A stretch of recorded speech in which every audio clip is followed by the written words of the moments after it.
सबसे बड़ी बात यह है कि जिस तरीके से, क्योंकि जब जुडिशरी की बात करते हैं तो जुडिशरी का ऐसा इंस्टीट्यूशन है, जब लोग हर तरफ से हताश हो जाते हैं तो जुडिशरी की तरफ आते हैं। और जिस तरीके से टारगेटेड तरीके से जो है जुडिशरी को जो है टारगेट किया गया इस चैप्टर को करके, आज सीजीआई की तरफ से कड़ा रुख अपनाते हुए कंप्लीट एक जो है बैन का ऑर्डर दिया गया है, सीजर का ऑर्डर दिया गया कि एक भी कॉपी जो है मार्केट में नहीं जो है प्लेस होनी चाहिए।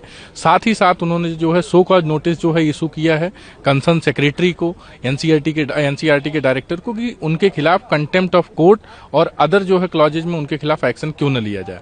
देखिए, जहां तक जब इस तरीके की बात करते हैं, देखिए as a member of bar, क्योंकि हम लोग जो बार एंड बेंच दोनों जो है इंटीग्रल पार्ट है एक दूसरे का, और इस तरीके से इंस्टीट्यूशन पे टारगेट करना, क्योंकि जब बात आती है कि जुडिशरी की बात आती है, जब जुडिशियल इंस्टीट्यूशन पे टारगेट करते हैं तो आप बार के लोगों पे भी टारगेट करते हैं। तो इस तरीके का टारगेट करना, क्योंकि जब बात जुडिशरी यही सिर्फ आप कहते हैं करप्शन, तो करप्शन तो सबसे ज्यादा इन्वॉल्व जो है ब्यूरोक्रेसी में है, सबसे ज्यादा इन्वॉल्व पॉलिटिशियंस के बीच में है, तो आप उसकी बात नहीं करते। और कहीं ना कहीं जब एनसीईआरटी में आप इस तरीके की चीजों की बात करते हैं तो आप बच्चों के मन में आप इनिशियल फेज से ही डालते हैं कि जुडिशरी एक ऐसा इंस्टीट्यूशन है जो उसको निगेटिव वे में दिखाना चाह रहे हो, जिसका कंप्लीट तरीके से रोकना बहुत जरूरी था। और ये सुओ मोटो अपने आप में काफी आवश्यक था, और सीजीआई ने जिस तरीके से एक्शन लिया वो कमेंडेबल है। और जो है नेक्स्ट डेट पे जो है इन्होंने बोला है कि सीजीआई ने कि ये इसको तब तक क्लोज नहीं किया जाएगा जब तक वो सेटिस्फाई नहीं होते हैं। जी, ये भी कहा गया कि मूव दिखाई देता है, कॉन्स्पिरेसी दिखाई देती है। बिल्कुल देखिए बिल्कुल, क्योंकि इस तरीके से जब एनसीईआरटी में आप कोई चैप्टर ऐड करते हैं तो बातचीत होती है, एक कमेटी बैठती है, बिना किसी कमेटी के जांच के इस तरीके का कोई चैप्टर अप्रूव नहीं होता है। अगर आपने अप्रूव किया होगा तो एक पैनल होगा, एक कमेटी होगी।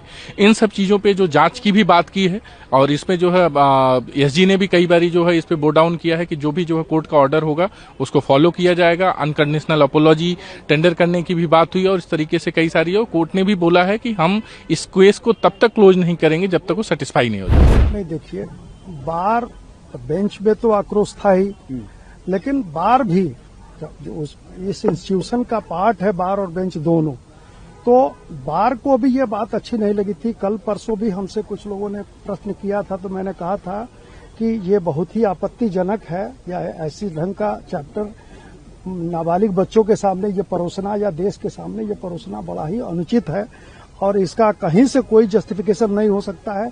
तो बार भी इस पर आक्रोशित था, और बार आक्रोशित है। सभी किताबें हटा ली जाएंगी, कोर्ट ने आदेश तुरंत दिया। हाँ, तुरंत आदेश दिया है कोर्ट ने कि सारी किताबें हटा ली जाएं। जो भी डिजिटल मीडिया की वजह से या डिजिटल माध्यम से जो भी ये परोसा गया है, सबको तुरंत वापस। मेरा विचार है कि उन्होंने जो किया सही किया, सो मोटो जो कॉग्निजेंस ली है वो सही है, लेकिन इसका मतलब ये नहीं है कि जुडिशरी में करप्शन नहीं है। कंप्लेंट्स है, वो भी मानते हैं। तो इसके बारे में हमें सोचना पड़ेगा, जुडिशरी को सोचना पड़ेगा कि एक बहुत सशक्त ग्रीवियंस प्रोसीजर, कंप्लेंट्स कैसे हम डील करेंगे। उनको अपना घर साफ करना पड़ेगा, लेकिन मैं नहीं मानती कि उनके घर में एग्जीक्यूटिव आए, सरकार का या कोई अधिकार नहीं होता है जुडिशरी में आके और हमें बताएं कि आप करप्ट हो। पहले अपनी शक्ल देखो आईने में, उसके बाद जुडिशरी के बारे में बात करो। चैप्टर में क्या गलत लिखा गया, कोई ये तो बताए ना कि इस चैप्टर में ये गलत लिखा गया है। अगर करप्शन नहीं है जुडिशरी में और लिख दिया गया है कि करप्शन है, तब तो समझ आता है। जुडिशरी की करप्शन तो अब ओपन है। वो जस्टिस वर्मा का केस इतना प्रोमिनेंट केस है कि कई करोड़ रुपए जले हुए उनके घर से मिले, और हमारे जुडिशरी में ना सीजीआई की हिम्मत हुई, ना सीजे दिल्ली की हिम्मत हुई कि एक एफआईआर भी लिखवा दे। आपने एक इंटरनल इंक्वायरी की, एक ऐसा प्रोसेस शुरू किया जिसका आपको पता था कि कुछ नहीं होने वाला, और जस्टिस वर्मा को आपने पूरी तनख्वाह दे रहे हैं और काम नहीं दे रहे।